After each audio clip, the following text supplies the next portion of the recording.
तो I hope तुम्हारे को आवाज आ रही होगी। सामने आपके एक्सरसाइज है एक, और ये एक्सरसाइज जो सामने है ये बेसिकली रिपोर्टेड स्पीच की एक्सरसाइज है। ये जो एक्सरसाइज है ये रिपोर्टेड स्पीच की एक्सरसाइज है। और मैंने ऑलरेडी रिपोर्टेड स्पीच के जो रूल्स हैं वो आपको पहले ही कराए थे, बताया था कि रिपोर्टेड स्पीच जो है वो किस तरीके से सॉल्व की जाती है। तो मैं साथ के साथ थोड़ा बहुत कॉन्सेप्ट भी क्लियर करूंगा और डिस्कस भी करूंगा। जब भी हम रिपोर्टेड स्पीच सॉल्व कर रहे होते हैं तो मैंने एक बात समझाई थी कि हमारे को जो ये डायलॉग्स यहाँ पे गिवन है, जैसे मदर और डॉटर के बीच में कोई डायलॉग्स गिवन है, तो हमें ये देखना होता है कि डायलॉग जो है वो कौन सी कैटेगरी से बिलोंग करता है। जैसे कि इसमें एक कैटेगरी होती है जिसे हम कहते हैं असर्टिव। फिर असर्टिव के अलावा एक और कैटेगरी होती है जिसे हम कहते हैं इंटरोगेटिव।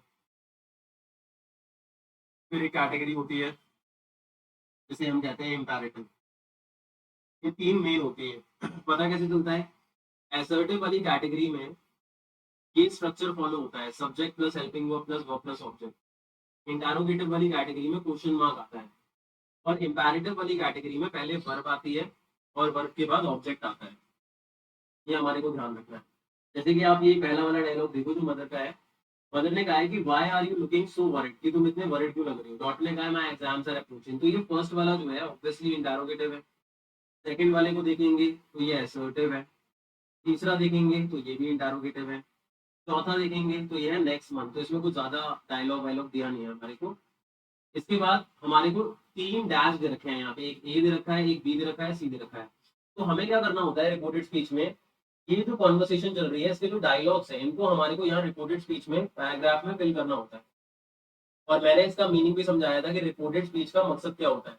रिपोर्टेड स्पीच का मतलब होता है कि जब दो लोगों के बीच में डायलॉग कन्वर्सेशन हो रही है, तो अगर हम उसी डायलॉग कन्वर्सेशन को किसी थर्ड पर्सन को रिपोर्ट करते हैं और बताते हैं कि किसने किससे क्या बोला, मदर ने डॉटर से क्या बोला, डॉटर ने क्या रिप्लाई किया, तो उसमें हम रिपोर्टेड स्पीच फॉर्मेट में उसको लिख सकते हैं।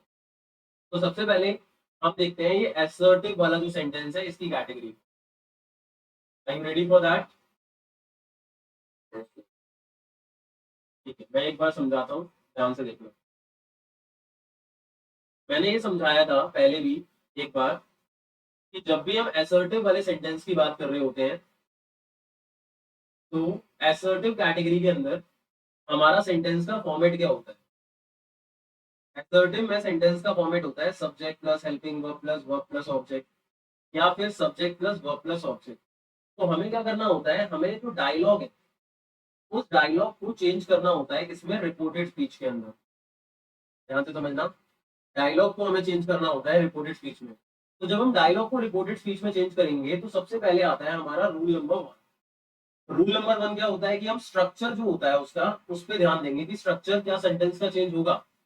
तो हमें पहले स्ट्रक्चर को समझना पड़ेगा। डायलॉग का स्ट्रक्चर क्या होता है, subject plus helping verb plus verb plus object, ये, या फिर subject plus verb plus object ये, या फिर अगर वर्ब आ नहीं रही है तो subject plus helping verb plus object ये स्ट्रक्चर डायलॉग का होता है। जब इसे रिपोर्टेड में चेंज करेंगे तो कोई भी चेंज नहीं आता, सेम रहता है स्ट्रक्चर पूरा का पूरा सेम। अगर ये पहला वाला है तो ये हो जाएगा, दूसरा वाला है ये वाला तो सेम यही रहेगा सब्जेक्ट वर्ब ऑब्जेक्ट। अगर तीसरा वाला है जिसमें वर्ब नहीं आ रही तो भी यही रहेगा सेम। तो तुमने ये देखा कहीं ना कहीं कि डायलॉग का जो स्ट्रक्चर होता है वो रिपोर्टेड स्पीच के अंदर सेम रहता है, कोई डिफरेंस नहीं है। बस डिफरेंस किस चीज का होता है कि जब हम डायलॉग को चेंज करते हैं रिपोर्टेड स्पीच में तो हमें कुछ चीजों को चेंज करना होता है। जैसे ये हेल्पिंग वर्ब जो आ रही होगी, इस हेल्पिंग वर्ब को हम चेंज कर देंगे, या फिर इसमें जो वर्ब आ रही होगी इसको हम चेंज कर देंगे। सब्जेक्ट में जो प्रोनाउन आ रहा होगा उसको चेंज कर देंगे।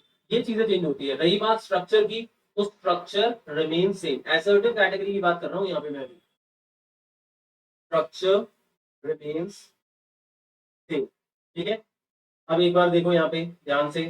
अब आता है हमारा rule number two. Rule number two हमारा क्या होता है, दैट इज अबाउट प्रोनाउन। कि अगर हमारा डायलॉग में, बोलो,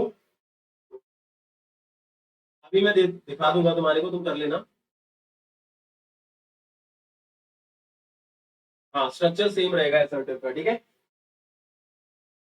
क्लियर। अब रूल नंबर टू देखो। रूल नंबर टू है प्रोनाउन का रूल। अगर हम प्रोनाउन की बात करते हैं तो प्रोनाउन के अंदर ध्यान रखना कि जब भी डायलॉग में हमारा कोई भी प्रोनाउन आ रहा होगा तो हमें उसे चेंज करना पड़ता है रिपोर्टेड स्पीच के अंदर। अब प्रोनाउन में क्या चेंज होता है वो सबसे ज्यादा इंपॉर्टेंट चीज है। कि अगर हमारा प्रोनाउन आ रहा है जैसे कि आई या यू या फिर वी, ओके, तो जैसा कि मैंने बताया, अगर हम प्रोनाउन की बात करते हैं और हमारे डायलॉग में कोई भी प्रोनाउन आ रहा है इनमें से, जैसे आई, यू या वी आ रहा है, तो रिपोर्टेड स्पीच में हम उसे किसमें चेंज कर देते हैं? हम चेंज कर देते हैं उसे ही, शी या फिर दे में। ये जो आई और यू यहाँ पे लिखा हुआ है, इसको तो हम ही या शी में चेंज करते हैं, लेकिन जो यहाँ पे वी लिखा हुआ है, इस वी को हम चेंज करते हैं किसके अंदर? दे के अंदर। ठीक है। फिर इसके बाद आता है अगला पॉइंट कि अगर हमारे डायलॉग में प्रोनाउन आ रहा है मी, यू या अस, तो इसको हम चेंज करते हैं हिम, हर या फिर देम के अंदर। क्या कर रहे हैं हम? जब डायलॉग को रिपोर्टेड स्पीच में चेंज किया जा रहा है तो ये चेंजेस होंगे।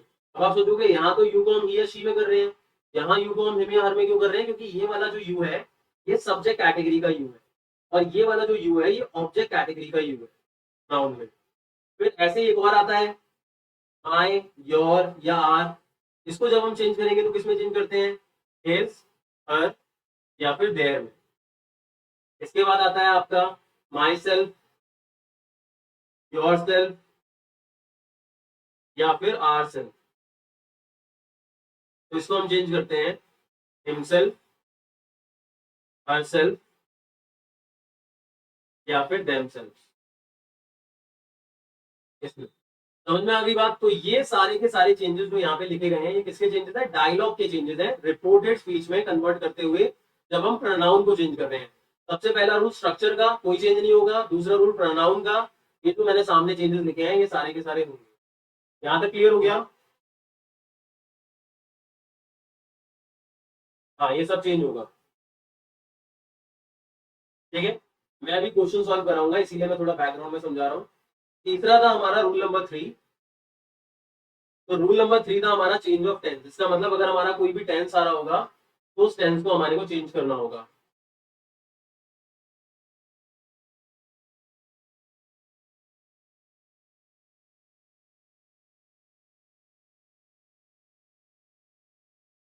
हाँ, तो रूल नंबर 3 की बात करते हैं।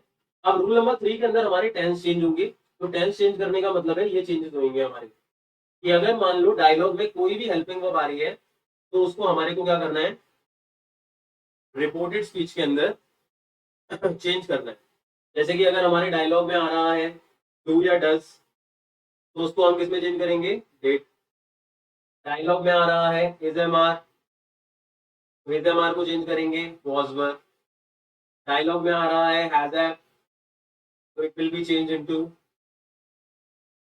हैड। फिर डायलॉग में आ रहा है हैज हैव प्लस बीन, तो ये चेंज होगा हैड प्लस में बीन। डायलॉग में अगर आएगा डिड, तो डिड को हम चेंज करेंगे had plus third form of the verb. Dialogue में आता है वॉज वर्ब, तो it will be change into had been plus fourth form of the verb. Dialogue का कैन चेंज होगा कुड में, मे चेंज होगा माइट में, विल या शैल चेंज होगा गुड में। ये सारा का सारा हो गया हेल्पिंग वर्ब का। ये सारे के सारे जो चेंजेस हैं ये किसके हैं? हेल्पिंग वर्ब के हैं। बट कुछ सिचुएशंस ऐसी होती हैं जहाँ हेल्पिंग वर्ब आ ही नहीं रही होगी, बल्कि वहां पे क्या आ रही होगी? वर्ब आ रही होगी। तो जब वर्ब आ रही होगी तो वर्ब की फर्स्ट फॉर्म अगर आ रही है या वर्ब की फर्स्ट फॉर्म के साथ एस या ईएस लगा हुआ है, तो उसे रिपोर्टेड स्पीच में सेकंड फॉर्म में चेंज करते हैं। और अगर वर्ब की सेकंड फॉर्म आ रही है तो सेकंड फॉर्म को हम had plus third form of the verb में चेंज। यहाँ तक क्लियर हो गया? और इसके अलावा कुछ चेंजेस और होते हैं, वो एडिशनल चेंजेस होते हैं। अब एक बार हम देख लेते हैं असर्टिव सेंटेंसेस को चेंज कर। जैसा कि ये वाला देखो, आप यहाँ लिखा हुआ है माई एग्जाम्स आर अप्रोचिंग। अब माई एग्जाम्स आर अप्रोचिंग को यहाँ बी वाले में हमारे को डाल रहे। असर्टिव सेंटेंस है ये, तो इसी तरीके से करेंगे जैसा मैंने बताया। बताओ क्या होगा? अब एक बात बताओ, ये माई जो है ये किसके लिए यूज हो रहा है? डॉटर के लिए हो रहा है ना। माई डॉटर के लिए यूज हो रहा है तो हर आएगा। देखो मैंने यहाँ पे प्रोनाउन के चेंज में लिखवाया है अभी ऑलरेडी, कि माई का चेंज हम हिज या हर में करेंगे, तो हम गर्ल है तो इसीलिए किसमें कर देंगे? हर कर देंगे। तो it will become her exams, और आर जो यहाँ पे आ रखा है इसे हेल्पिंग वर्ब को चेंज कर देंगे जो मैंने लिखवाया है, तो आ जाएगा वर अप्रोचिंग। ठीक है। दूसरे नंबर पे देखते हैं इस वाले डायलॉग कन्वर्सेशन को। नेहा ने कहा I am really looking forward to the class picnic tomorrow. ठीक है। फिर yes after a long time we will be meeting our friends and teachers. तो एक सेंटेंस ये वाला है और एक सेंटेंस ये वाला है। ये वाला बताओ क्या होगा, I am really looking forward to the class picnic tomorrow. अरे भाई ही नहीं आएगा, नहीं आ- हम्म, बिल्कुल सही कहा, आई का चेंज शी में हो जाएगा जैसा मैंने लिखवाया है, फिर एम का वॉज में हो गया, तो she was really looking forward to the class picnic. अब एक और रूल हमारा लग गया, टुमारो, टुमारो का चेंज हो जाएगा नेक्स्ट डे में, ऐसे ही यस्टरडे का चेंज हो जाता है प्रीवियस डे में। ये वाला बताओ, we will be meeting our friends and teachers.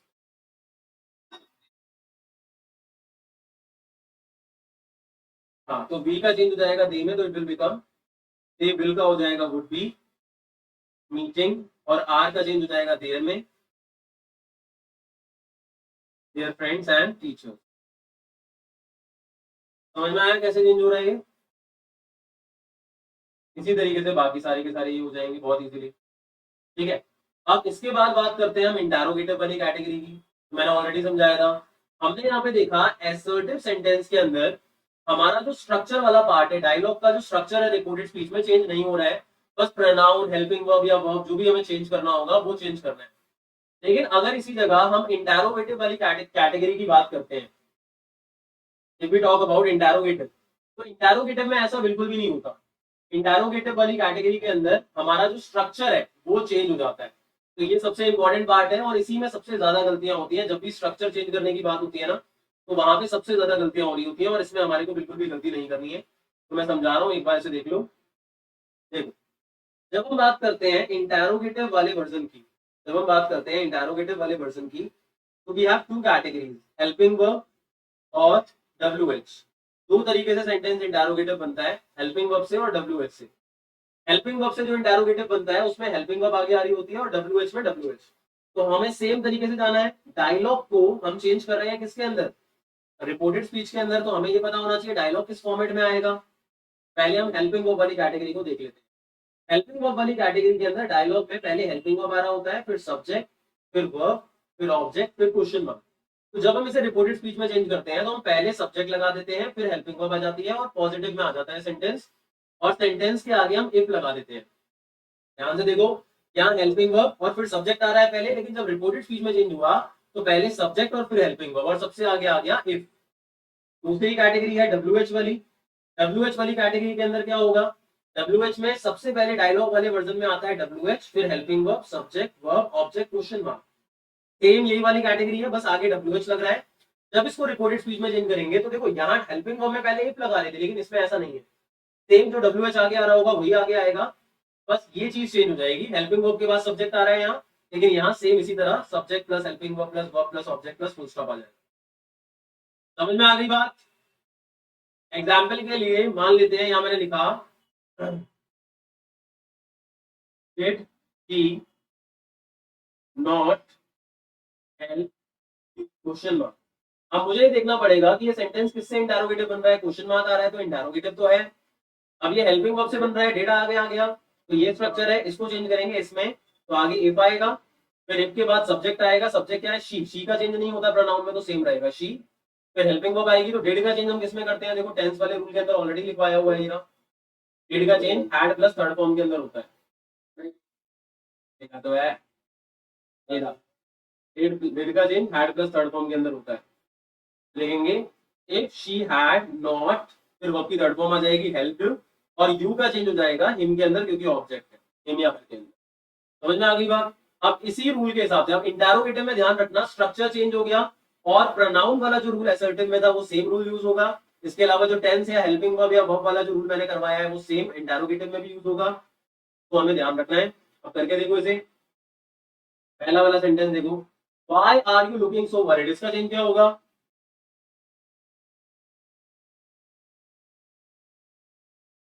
हाँ भाई, इतना बताने के बाद भी गलती कर रहे हो, सब हद होती है। Why helping verb subject, W H helping verb subject, change करेंगे तो डब्ल्यू एच फिर सब्जेक्ट आएगा, फिर हेल्पिंग वर्ब आएगी, अभी तो समझाया है और पहले भी समझा रखा है। ये रहा, पहले डब्ल्यू एच आ रहा है, फिर सब्जेक्ट आएगा, फिर हेल्पिंग वर्ब। स्ट्रक्चर में गलती मत करो, हर एक बच्चा यही गलती करता है। पहले वाई आएगा, फिर यू को आगे लाएंगे तो क्या बनेगा, यू किसके लिए, डॉटर के लिए, तो शी आ गया। फिर इज एम आर को इधर ले गए, he was looking to work, बन गया। अब ये बताओ व्हेन विल दे स्टार्ट, इसका क्या होगा। वाह भाई कितनी गलती करोगे यार, when they would start, would भी तो आएगा, विल थोड़ी आएगा, विल का चेंज वुड में होगा। ये हो गया, ध्यान दिया करो, अपूर्व ऐसे एग्जाम में गलती करोगे तो मार्क्स कटेंगे तुम्हारे। क्यों, दिमाग क्यों नहीं चल रहा। ये वाला बताओ, did you see my new umbrella, इसमें क्या होएगा।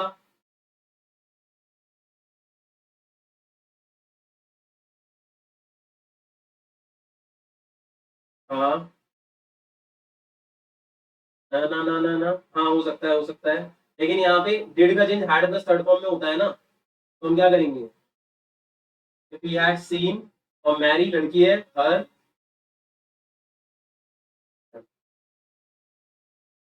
इस तरीके से हमारा पूरा का पूरा चेंज हो जाएगा। और लास्ट कैटेगरी जो मैंने बताई थी, वो बताई थी तुम्हारे को इंपैरेटिव सेंटेंस के बारे में, वो भी समझा देता हूँ लास्ट, फिर उसका एक एग्जांपल देख लेते हैं, बाकी सारी एक्सरसाइज तुम खुद ही करोगे। इंपैरेटिव में मैंने बताया था कि जब डायलॉग आ रहा होगा तो पहले वर्ब आती है, और वर्ब के बाद ऑब्जेक्ट आ रहा होता है, या फिर अगर नेगेटिव है तो पहले डू नॉट आ रहा होता है, फिर वर्ब की फर्स्ट फॉर्म आती है और फिर ऑब्जेक्ट आता है, और फिर उसको हम चेंज कर देते हैं किसके अंदर, रिपोर्टेड स्पीच के अंदर, इसमें चेंज कर देते हैं। तो जब रिपोर्टेड स्पीच में चेंज करेंगे तो वर्ब प्लस ऑब्जेक्ट को सेम स्ट्रक्चर में रखना है, बस टू प्लस वर्ब की फर्स्ट फॉर्म प्लस ऑब्जेक्ट ये आ जाएगा, और वर्ब का कोई चेंज नहीं होगा, वर्ब जो फर्स्ट फॉर्म आ रही होगी वो सेम फर्स्ट फॉर्म ही आएगी। इंटेरोगेटिव में हम टेंस चेंज कर रहे थे, हम एसर्टिव में टेंस चेंज कर रहे थे, लेकिन इंपैरेटिव में टेंस चेंज नहीं होता है, इसको नोट कर लेना, two plus first form object. और ये वाला जो स्ट्रक्चर है इसमें डू नॉट का चेंज किसमें हो जाएगा, नॉट टू में, फिर वर्ब की फर्स्ट फॉर्म और ऑब्जेक्ट, ठीक है।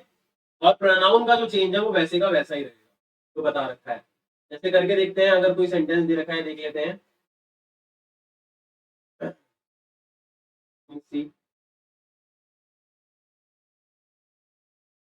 ये यस कम इन, ठीक है, यस कम इन दे रखा है, तो हेडमास्टर डायरेक्टली आ जाएगा, इसमें दे रखा है already, the headmaster asked him, फिर आ जाएगा टू कम इन, क्योंकि आपकी फर्स्ट फॉर्म और ऑब्जेक्ट तो ऑलरेडी दे रखा है, यहाँ पे हमने टू लगा दिया यहाँ पे इंपैरेटिव में। इंपैरेटिव पता कैसे चला, देखो कम आपकी फर्स्ट फॉर्म पहले आ रही है ना, तो मतलब ये वाला स्ट्रक्चर यहाँ पे फॉलो हो रहा है, जब हम चेंज करेंगे तो हमने सेम का सेम, देखो यहाँ पे लिखा ही हुआ है, ऑलरेडी दे रखा है, गिवन है, ठीक है।